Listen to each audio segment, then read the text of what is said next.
শহীদ মার্চের আরো খবর জানাতে আমাদের সাথে যুক্ত হচ্ছেন আমাদের সহকর্মীরা। শুরুতেই চলে যাব, সহকর্মী আছেন মাসুদুর রহমান।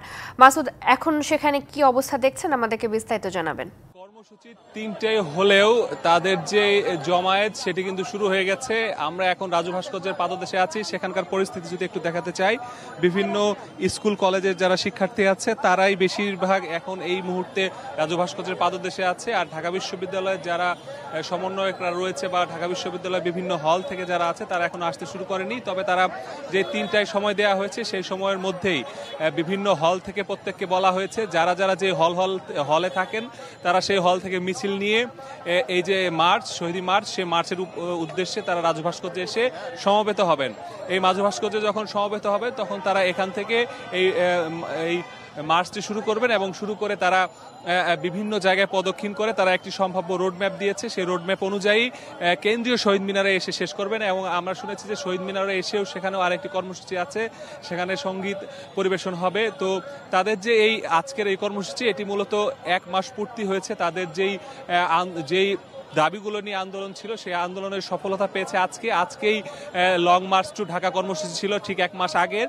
আর যেই সময়টিতে আমরা এখন দাঁড়িয়ে আছি সেই সময়টি তারা আসলে বেছে নিয়েছে, কারণ ওই টাইমে আসলে চূড়ান্ত বিজয় তাদের হয়েছে। সে কারণে তারা বিকেল ৩টাকে বেছে নিয়েছে।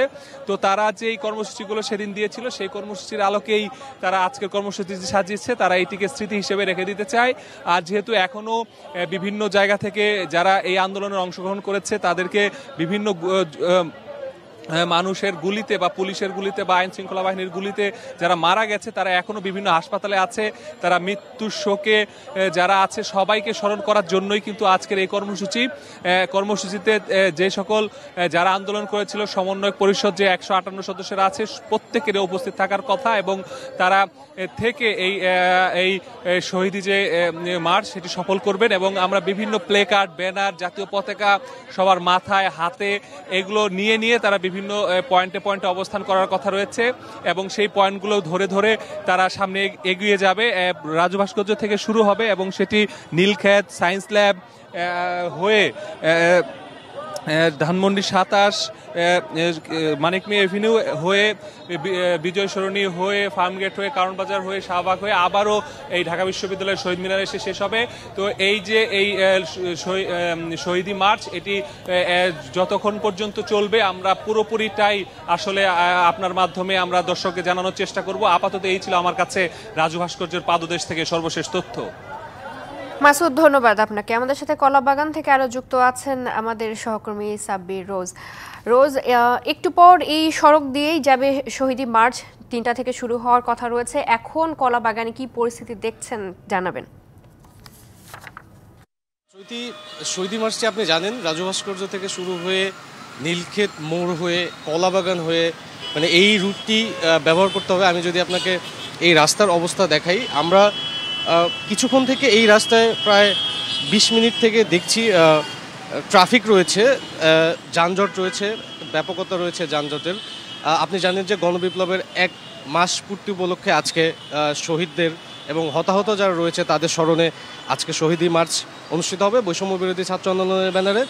তো তারা একটি গণবিপ্লবের ডাক দিয়েছে, গণজোয়ার হবে, গণজোয়ারের ডাক দিয়েছে। তো এই রাস্তাটি ব্যবহারের ক্ষেত্রে যেটি দেখা যাচ্ছে ঠিক আর কিছুক্ষণ পরেই যেহেতু শহীদি মার্চটি শুরু হবে সে কারণে মনে হচ্ছে যে এই রাস্তায় যানজট এড়িয়ে তারা কিভাবে আসবে সেই ব্যাপারটিও রয়েছে এই অঞ্চলের এই স্থানীয়দের মাঝে। তো আমি আরেকটি কথা বলে রাখি, তাদের এই শহীদি মার্চের কিছু উদ্দেশ্য রয়েছিল। হতাহত যারা রয়েছে, শুধু নিহত শহীদদের নয়, হতাহত যারা রয়েছে সেই সব পরিবার এবং তাদের চিকিৎসার ব্যাপারে থেকে শুরু করে এবং এই লং মার্চে তারা ঘোষণায় দিয়েছে ফেস্টুনের মাধ্যমে জনগণের কি চাওয়া, অন্তর্বর্তীকালীন সরকারের কাছে ছাত্র সমাজের কি চাওয়া, জনগণের কি চাওয়া, কেমন বাংলাদেশ হবে, এই ধরনের বিষয়ে তারা আলোকপাত করেছে।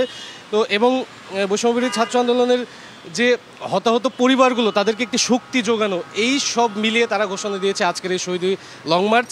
যে লং মার্চটি কলাবাগান হয়ে, ফার্মগেট হয়ে, শাহবাগ হয়ে আবার সেই রাজু ভাস্কর্য হয়ে শহীদ মিনারে গিয়ে পৌঁছবে। তো এই রাস্তাটি ব্যবহারের ক্ষেত্রে আর কিছুক্ষণ পরে যদি যানজট না কমে তাহলে কি অবস্থা দাঁড়াবে সেটা আসলে এখনই বলা যাচ্ছে না। তবে এই রাস্তাটিতে ব্যক্তিগত এবং গণপরিবহনের ব্যাপক চাপ রয়েছে। আমরা এখন পর্যন্ত দেখছি ট্রাফিক পুলিশও হিমশিম খাচ্ছে সেই ব্যাপারটি